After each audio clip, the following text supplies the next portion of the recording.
I don't know why Iran insists on talking continuously after their general that was talking trying to have diplomats killed and service members killed, blah blah blah, targeted and all this shit.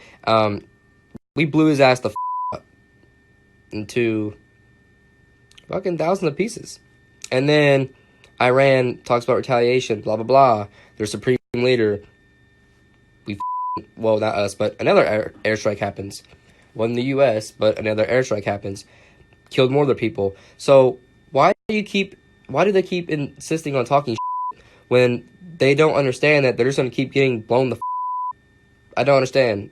And it's retarded because now I got to conduct rams after a post because stupid ass Iran wants to get blown the up. They're going to keep around. They're going to find out real quick. They're going to all die. We just need to blow Iran the up. And when we do, everyone can make new memes. New Year, new Iran. Or New Year, new what? Because Iran won't be there anymore. And then we can do whatever the we want with their blown up land. That's how I feel about it.